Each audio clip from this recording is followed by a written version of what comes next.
Let's get started. Okay, so we have today three representatives from Fluor. It's a global engineering and construction company.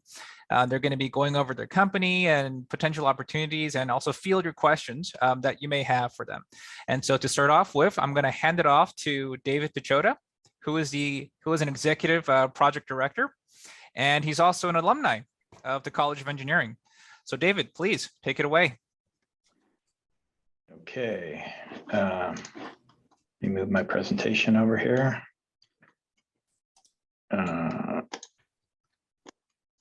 Okay. Okay, can you guys hear me okay? You're good.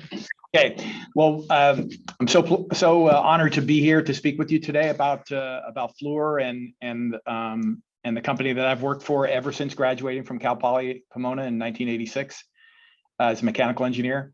I've been with the company for 35 years in January, and it's been an amazing experience. It's taken me to lots of different places in the world, and I've been involved with some amazing projects. So, but I wanted to tell you a little bit about that today, and then talk to you about our company, a little bit about a project that I'm leading right now and working on.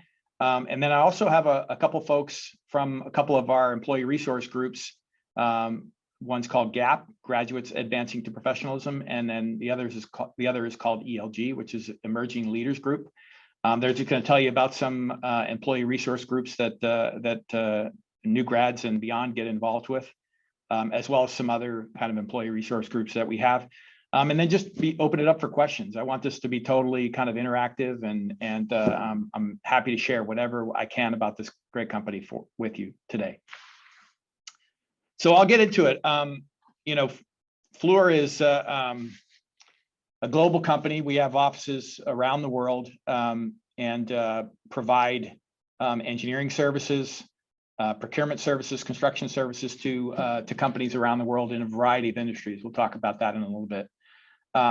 We've been in business for over 109 years, started originally in Santa Ana, California, and has continued strong ever since then.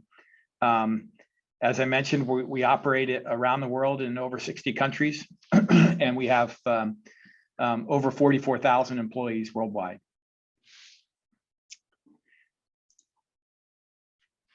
So, part of our kind of culture, our kind of focus for us in the world is really providing EPC, which is engineering, procurement, and construction services for clients around the world to help them solve the big problems and the big challenges that they have. We also take advantage of our supply chain leverage, and we buy so much material across the world that we offer that advantage to our clients for their projects. We, as I mentioned, around the world we operate, and so many, as you can imagine, many of the places where Fluor builds projects are some really remote and challenging environments. And sustainability are key focus areas for us. Providing the safety of our people, the health of the environments where we work, and just overall environmental excellence are kind of key focus areas for us. And really, we consider ourselves an industry leader in all of these areas.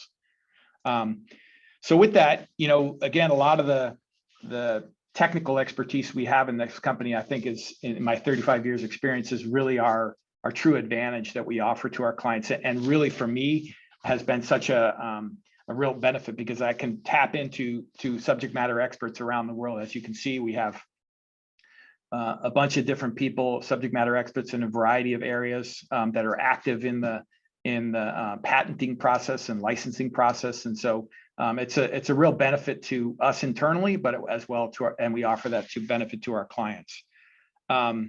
If you look at the kind of the whole life cycle of things that Fluor does, all the way kind of from the early stages of design and engineering, all the way through procurement, and then as we get further in projects, we then get into fabrication. We have big modularization and fabrication facilities, different places in the world, and then we offer construction management and construction services to our clients. And then finally, all the way through the tail end of getting plants operating and running, we offer commissioning, startup, validation processes for our clients as they complete their projects. So our company is divided into 3 business groups. So energy solutions, as kind of implied by the name, focuses a lot on traditional clients in the oil and gas space, but also chemicals, LNG, liquefied natural gas, as well as nuclear. And so that's a big portion of our company. Another large portion of our company, and it's a really diverse part of our company, is urban solutions. And that part of the company deals with things in the advanced technologies and life sciences spaces. So biomedical, pharmaceutical companies like that, we build projects for them. Plus a lot of heavy infrastructure projects. One of the big projects we're working on right now that you guys probably see is it's called the LAX People Mover. And it's basically going to take have a kind of a center right at Century and the 405 freeway, and it's going to be a train system that will take passengers and into the terminals. So gets us out of going through that crazy loop at LAX. So that's due to be complete in another year or so, and Fluors is leading that project. Also, another big area for this group is mining and metals, and so this is really a global. So wherever they're mining and mining metals and mining other products, Fluor provides kind of leadership in that area as well. And the final group is mission solutions, so mostly in the kind of the government space, dealing with directly with the government and with defense. Type projects, support of various base operations, emergency response, like FEMA type stuff, things like that is involved with that group, as well as the nuclear and civil operations where maybe old nuclear plants are undergoing closure and so require remediation, and so leadership in that area is another kind of thing that we focus on. So quite a diversity of business groups. I'll get into that a little bit. Apologize, I'm trying to run through this quickly because I really want to spend some time and kind of hear your questions and maybe try to talk more about that from that perspective. I talked about energy solutions, just a couple of pictures of projects as you can see around the world. The biggest project that Fluor is executing right now is this LNG Canada project up in Kitimat, British Columbia, and it's basically a large LNG facility that is something in the order of $15 billion kind of project, and that's a pretty significant project for the company. And the other thing, as you kind of see a variety of types of projects that we're executing in energy and chemicals, the various commodities that are being produced. The newest kind of innovation, I guess, in this space is really, as you can imagine, in the renewable category of products. And so, and I'll talk to you a little bit about the project that we're working on right now that's going to be producing renewable jet fuel and diesel out of animal fat and tallow. I did talk about the urban solutions. So just some example type projects. As I mentioned, there's kind of 3 sectors of that. That's advanced technology and life sciences projects that we help with from a variety of clients. As I mentioned, in the biotech and pharmaceutical processing, as well as kind of manufacturing companies like Frito-Lay as an example, or different types of consumer products type companies that we help them build their facilities. The next one in urban solutions is infrastructure. I mentioned the LAX People Mover. You see at the very bottom left. That's the rendering of what that project's going to look like when that project is operational. But a lot of other projects, like we're in the process of building this Gordie Howe Bridge that connects Detroit and Windsor, Ontario. We just completed a big South Mountain Freeway in Phoenix, Arizona, and then other projects you can see around the world as we that we help our clients to execute. In the mining and metal space, as I mentioned, these projects are diverse in their locations, all the way from a lot in South America, also in Australia, but also even in the United States, where there is some mining operations, and so mining and metal operations. And then finally, in the mission solutions category, the types of projects that we do here, as I mentioned, were whether it's it might be a remediation of a previous DOE site or a nuclear energy site, but also things like log cap, where we provide support services for the various companies like, or entities like the U.S. Army, and then we're supporting the Strategic Petroleum Reserve, which you've probably heard a lot about lately in our world of gas prices and sources of energy. So that's a little bit about our company. I guess I could say, in my experience, one of our core values is really safety, and really safety of our people, safety of the environment, safety of the areas where we work. And so that's a consistent message. It's kind of ingrained in our DNA. It really, helps us. It's really a business driver for us. It's something that all our employees that kind of embrace. But it's also a real, benefit to our clients, and something that typically our clients also require of big companies that they're working with. So safety performance is a huge core value for us. As I mentioned, environmental stewardship and sustainability is we have some huge commitments in this area. We want to be net zero 2023, and really a leader in our industry. We embrace that across all our offices, and finding ways to manage greenhouse gas emissions. The other thing that we're passionate about, and another one of our core values, is community relations. The Fluor Foundation has been around for many, many years, and really was on the forefront of corporate philanthropy, and has provided millions of dollars to the communities where we work and where our offices are.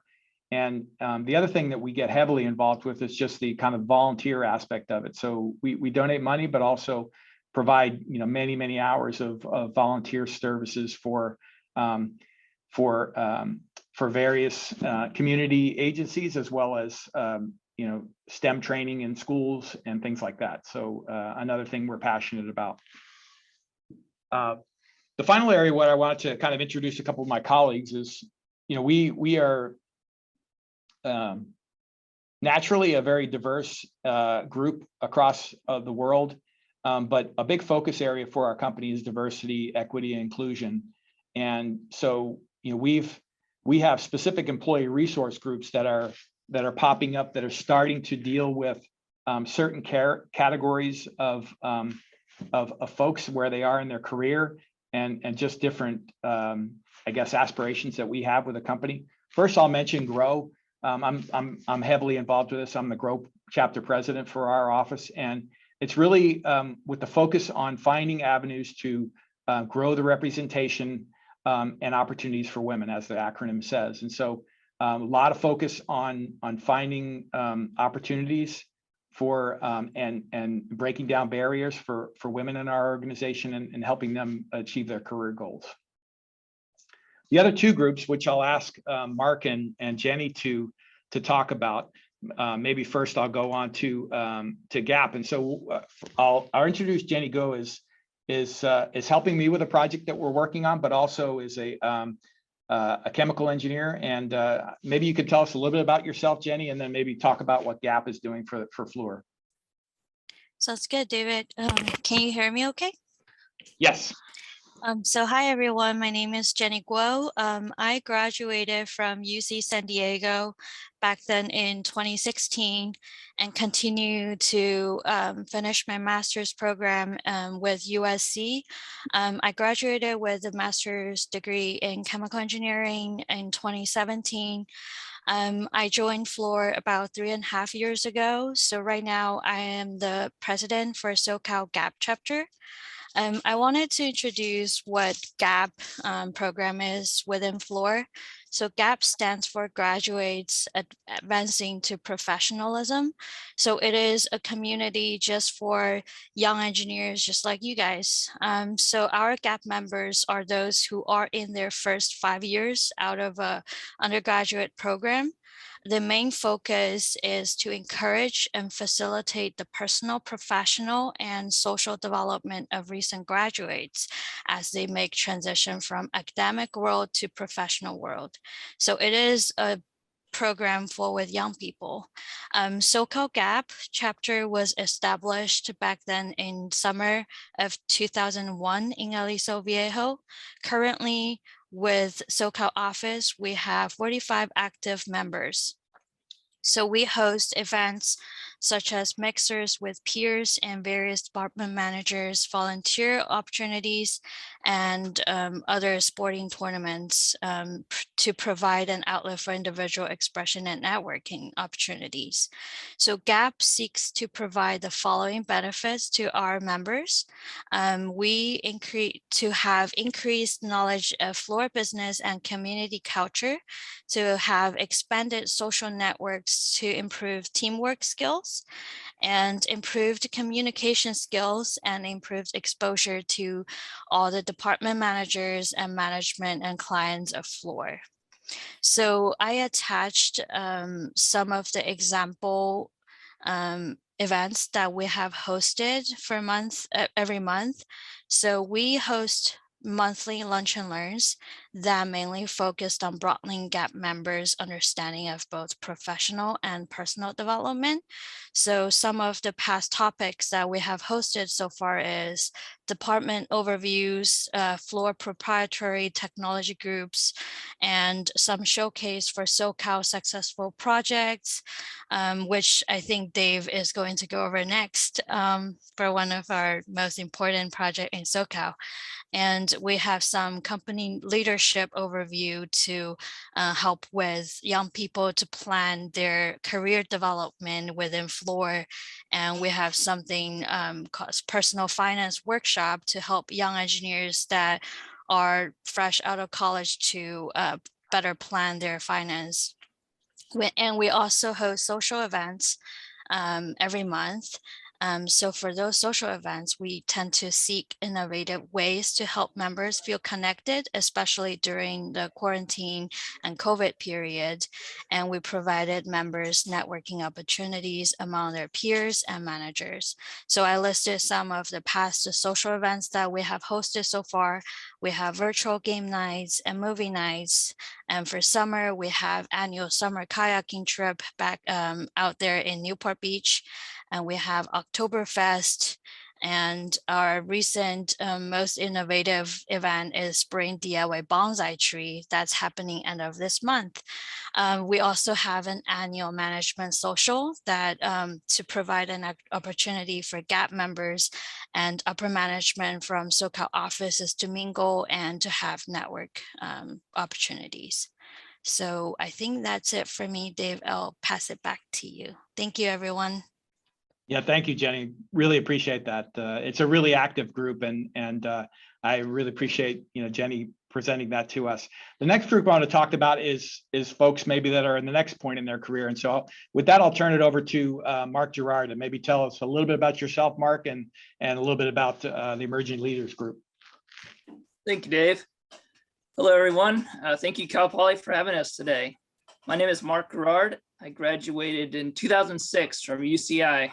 Feels like forever ago.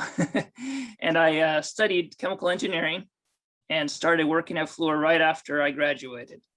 I joined the process group, is what we chemical engineers join usually at Fluor, which handles all the process through the different projects, depending on what we're working with. And at some point, I switched over to project controls, which deals with the cost and schedule side of things. And right now I'm currently working in the engineering management side of our Paramount project. Emerging Leaders Group. This is our group that kind of builds right off of GAAP. And we're dealing with the employees that have experience of 5 to 15 years.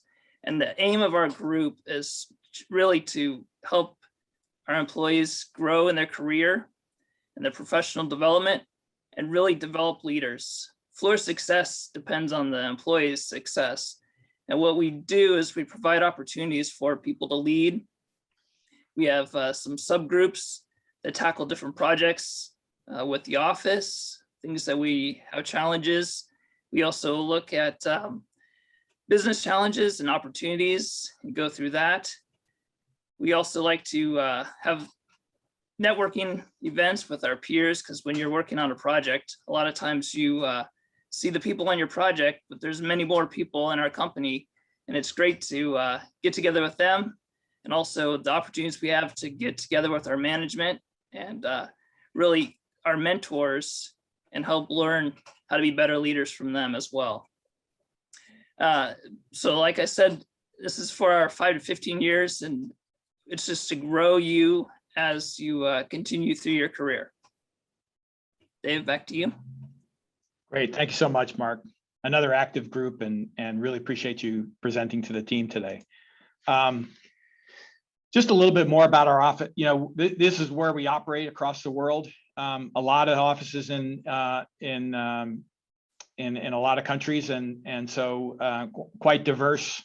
And in terms of where you can work with Fluor, you know, maybe just patting ourselves a little bit on the back. You know, we got a lot of industry recognition. You know, being kind of you know, ethics is really important for our company. I think just overall performance is really important for our company. Safety, as I mentioned, is really important. So some recent safety or some industry recognition for us.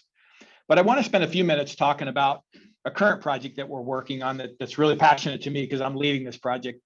So we're building you know, Paramount, California is right next to Long Beach, and there's an old refinery, about a 100-year-old refinery on the. You can kind of see where my mouse is. This kind of triangle-shaped facility that's been kind of out of commission for many years, and so what they wanted to do is basically repurpose this facility and start to produce renewable fuel, jet and diesel specifically for this facility, from animal byproducts and animal tallow, animal fats, and things like that. And so really providing that kind of green aspect to the oil industry. Just a little bit about our client, World Energy. It's the largest provider of clean energy products across the world. And recently, I thought it was pretty cool. They actually took a flight from on an airline using one of the engines was fueled by 100% renewable jet fuel, and it's really the kind of the first of a kind, first passenger flight to utilize this, and really an important model for the world, just because of the kind of the clean aspects of this fuel. You know, as you can imagine, this is not a hydrocarbon-based product, and so it doesn't have, you know, a lot of the byproducts and the products like H2S and sulfur that a normal oil product would have. So just a little bit about this project. Again, I mentioned it's in Paramount, 20 minutes from Los Angeles. I talked a little bit about this. Fluor has been contracted to do the detail engineering. We call it FEED as well, but it's kind of front end design, but also detail engineering for this facility. They're going to be producing 25,000 barrels per day, which is small in scale, but surprisingly, it'll be one of the or will be the largest producer of renewable jet and diesel fuel in the United States. As you can see from this picture, it's really 100% revamp. You know, basically, most of this facility is going to be kind of torn to the ground.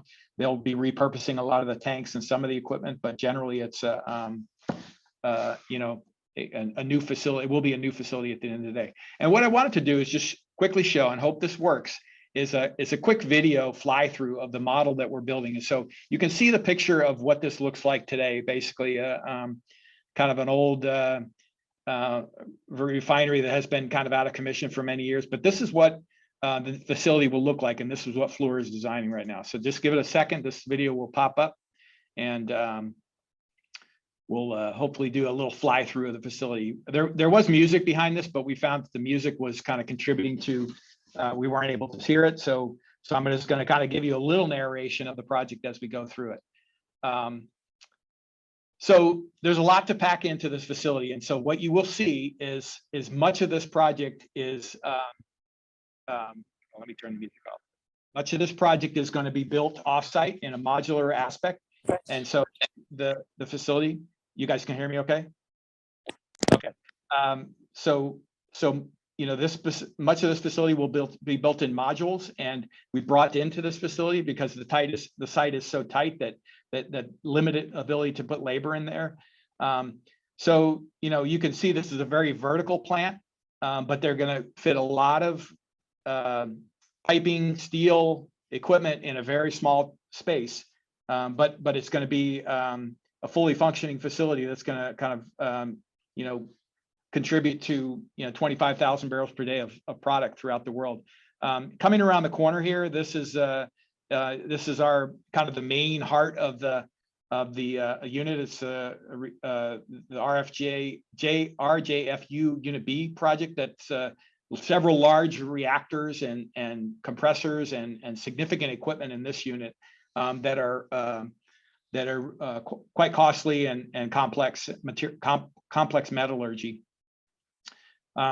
So yeah, that's kind of a fly through. The other part of this plant is pre-treatment, and so they take really junky tallow and they're able to pre-treat that and take a lot of the junk out of that before it actually sent to the processing unit, and maybe makes the unit more efficient at the end of the day.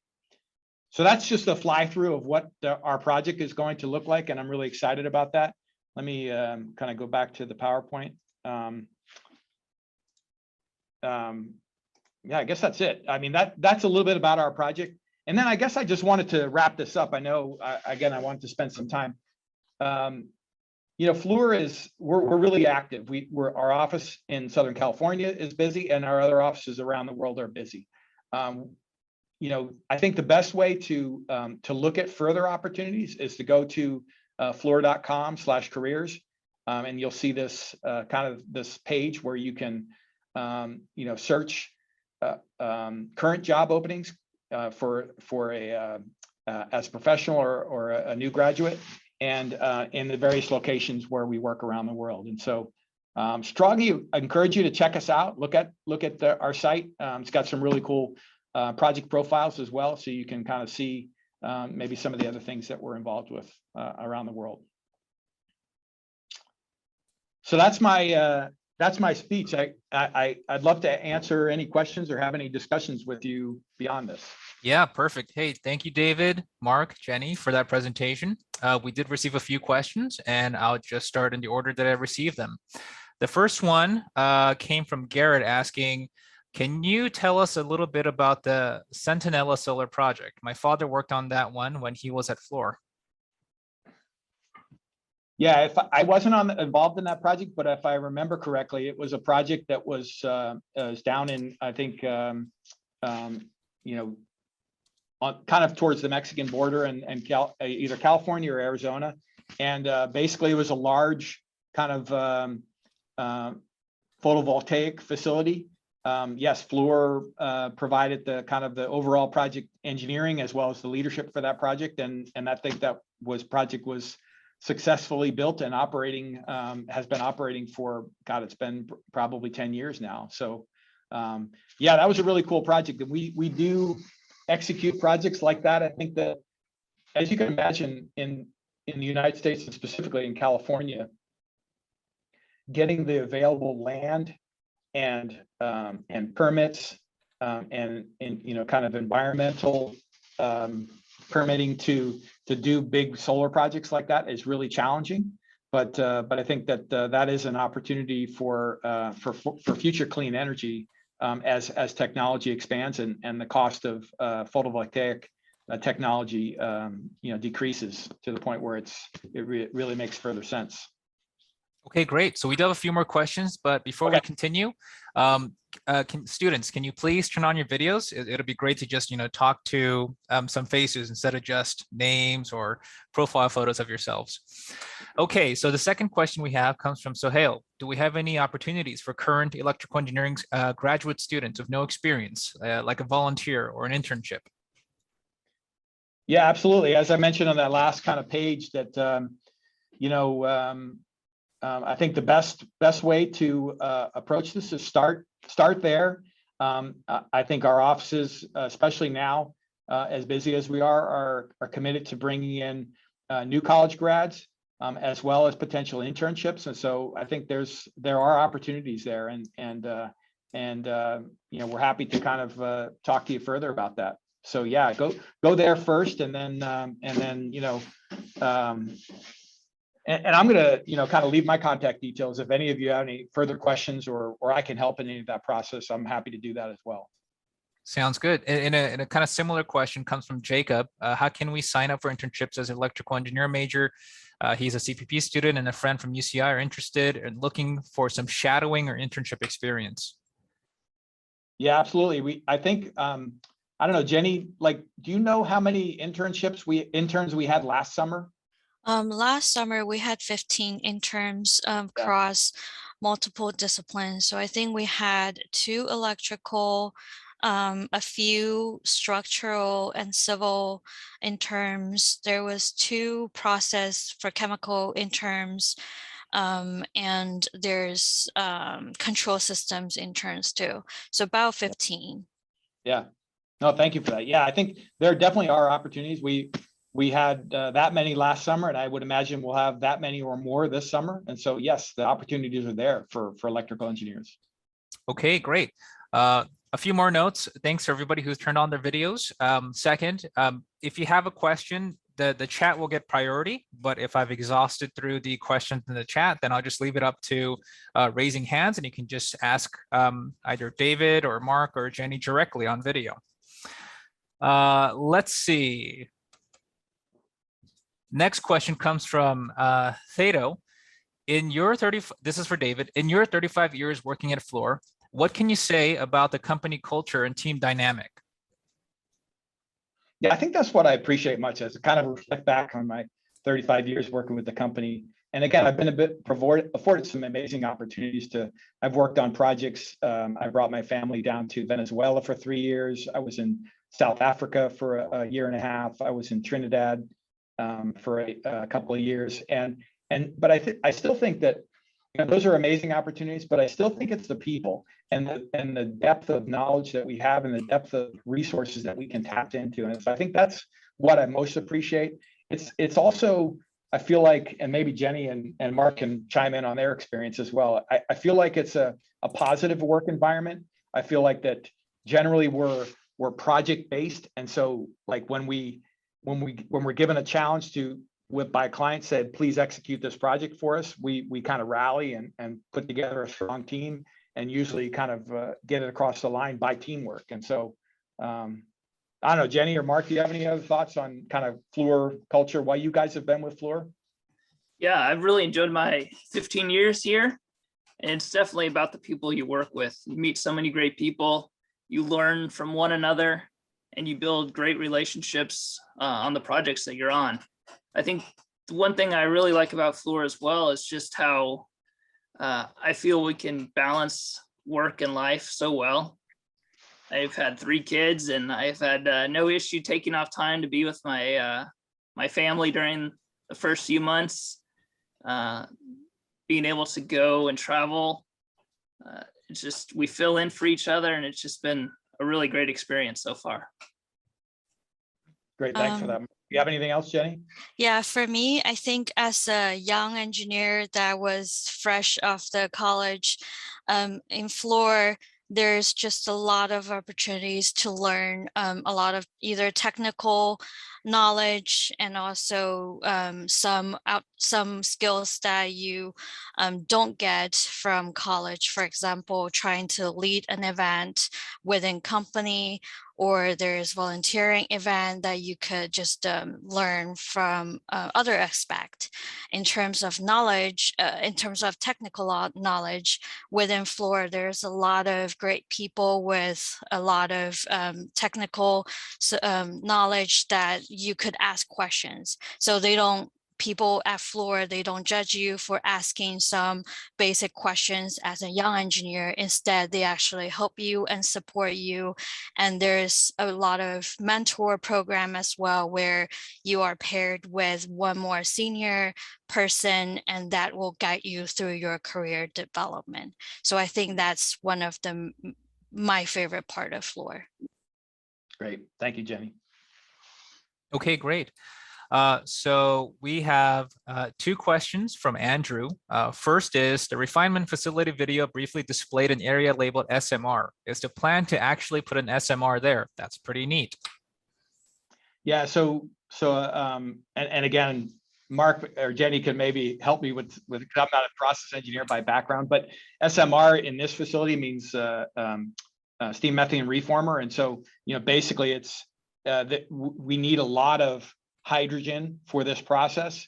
And so Air Products is an integral partner in this, and they are building this SMR facility, and with the intent to basically provide the hydrogen required for our process, but also sell to the various grids of other potential users in the Los Angeles area, because hydrogen is in short supply across various entities. Okay, the second question. Oh wait, Jenny, did you have more to say? Okay, the second question, the second question from Andrew. Will there be any new scale internships or entry-level position opportunities in Idaho Falls or the surrounding area, including on the INL campus? I don't know specifically about that. I know that, we are a significant owner in a company called NuScale. I didn't talk much about that, but basically their model is building small modular nuclear reactors. And so, they've been going through, probably for the last 15 years, kind of that kind of validation process through the various government entities and things like that. And they're now getting to a point where they are starting to offer that, and Fluor does the engineering, and NuScale provides the products for these small modular nuclear reactors. I don't know about Idaho Falls. I know that we have and we continue to do work up at Idaho Falls. I'm not sure that in the Mission Solutions group what we do in that area. I could probably find out more information about that. But yeah, NuScale is, in today's world, I know nuclear kind of gets a bad rap, but when you want to talk about clean, producing clean energy, I mean, a nuclear facility, many have been decommissioned, but kind of new technology nuclear is really no byproducts, and so that's definitely an opportunity for various as an energy option in the future. Okay, we've got several questions in regards to job and internship opportunities. William is asking, I'm currently looking at job opportunities, wondering if you had any industrial engineering internships. Fahad is asking any internship opportunities for control systems, and if there's any opportunities available this summer. And then Garrett kind of asks along the same vein, is it too late to apply for internship opportunities for this summer? So I think the question is, kind of like, what are the opportunities available, and can I still apply for the summer, and where would I go to apply? Yeah, I think I think, like I mentioned, start at that fluor.com. I think that's the main portal to look at like active opportunities. I think that beyond that, I think I can maybe collect some more information and maybe share with the team about how, because I'm not clear whether internships kind of get posted to that portal or not. I can find out more about that and maybe share it, Chris, with you and Carrie too, so that you can share that with the team on this call. And but yes, you're not too late in the process. I think generally the summer interns kind of work June through August type time frame, and we're still kind of in the process of of looking at applications for new grads as well as summer interns. So it's not too late at this point. Okay, so yeah, everybody who's kind of asking or thinking about the same question, we will follow up with all of you in an email that includes a recording of this, along with kind of more information about what opportunities there might be here for the summertime. Okay, we still got many more questions coming in. Okay, Theto's asking, when hiring new recruits, do you value soft skills or technical skills more? I don't know, maybe Jenny, can you answer that? What in the process of hiring you recently, what did you feel like that they asked of you as a new engineer? I think during my interview, it was more like a little bit of both sides, but definitely more soft skills if you are willing to learn new things and if you are willing to participate in teamwork. Of course, there are certain expectation of technical skills that you learn from college, but everyone knows that you are fresh from college and they don't expect you to know everything, because everyone needs to have a fresh starting point at some time in their life after they graduate. So I think definitely more focus on soft skills, like how to present yourself well and how to basically communicate yourself more is more important from my aspect. Great, thank you, Jenny. Great, thank you. Okay, so now James is asking, given that engineers at Fluor work on many different projects, what does it mean to become a subject matter expert at Fluor? Yeah, I guess I could say, but when you're a brand new engineer, you typically move into the discipline that where your degree is from, and so you typically follow that path. And some people make the choice at some point in some fork in the road, and they say, I like kind of project management or engineering management or some other aspect of work, and I'm going to become maybe less focused on the discipline where I've studied and I've come up through Fluor and moving on to a different area. Many others and in our company really enjoy a technical focus, and through years of experience and through kind of preparing papers, industry papers, presentations, doing various participating in code committees and things like that, they become subject matter experts. And companies need both, right? They need folks that are focused on technical, but they also need kind of folks that maybe are helping with kind of project leadership or engineering leadership and things like that. So yeah, becoming an SME generally just comes through years of experience and writing papers, presentations, industry kind of involvement, things like that. Okay. Next question we have from Alexander. Is there a division for SMR catalyst development? Catalysis development? I don't know. I don't think, that's not a, Fluor does have some technology licenses. That type of, hydrogen production type technology is not something that Fluor licenses. And so typically you would go to a company like Air Products or Linde or somebody like that would do that. And we typically get involved with, when we assemble a project like we're doing for Paramount Project, we're working with a variety of industry licensors. We're working with Desmond Balestra on the pretreatment structure. We're working with Air Products Technip on the SMR. We're working with kind of other licensors, and they provide the early technology package, and we take the early technology package and develop it into a detailed design at that point. So that's generally kind of how Fluor works with more specific technology licensors, like for SMR technology. Okay, thank you. everybody in the chat. So Mark has added a link for all the internship opportunities for Fluor. So take a look at that and take advantage of it if you can. Next question. Do you have any interviewing advice for graduating seniors about what they should prepare for as they enter the workforce, or how they might stand out among other applicants or / new hires at a company like Fluor? I mean, I kind of tag on to what Jenny had mentioned. I think, obviously we're looking for folks that have a strong degree of technical competence, right? That's kind of a base that I guess any employer would expect.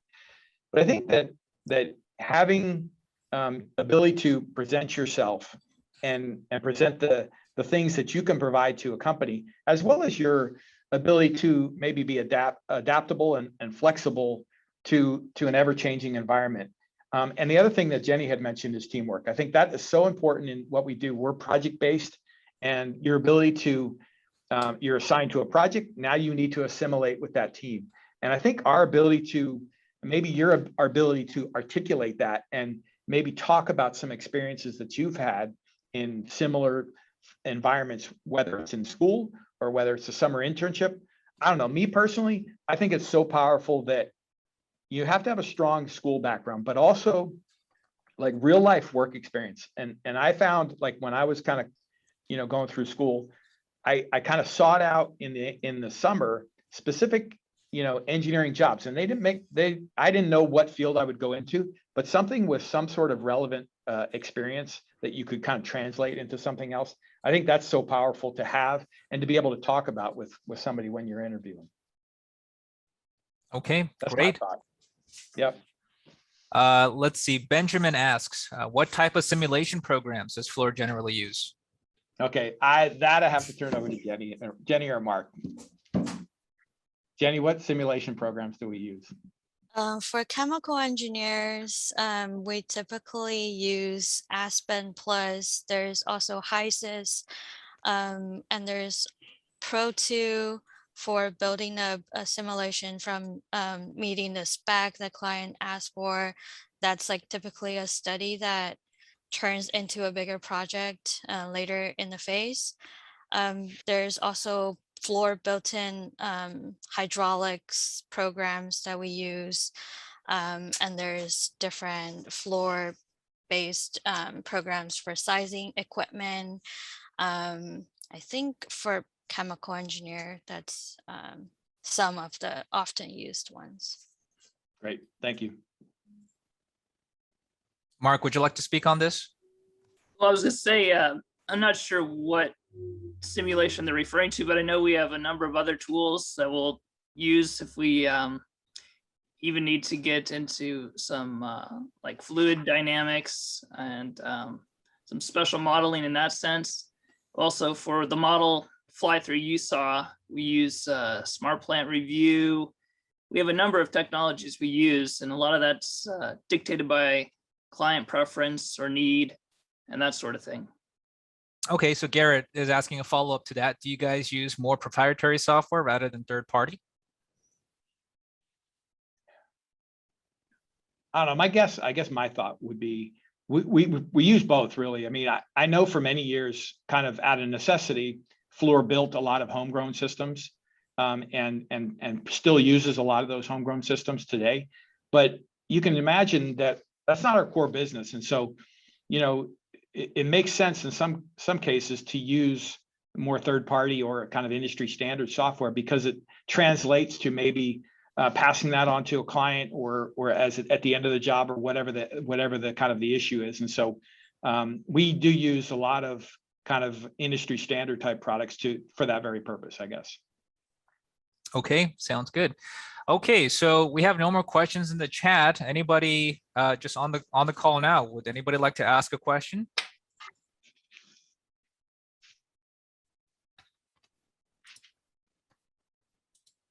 Five, four, three. Yeah.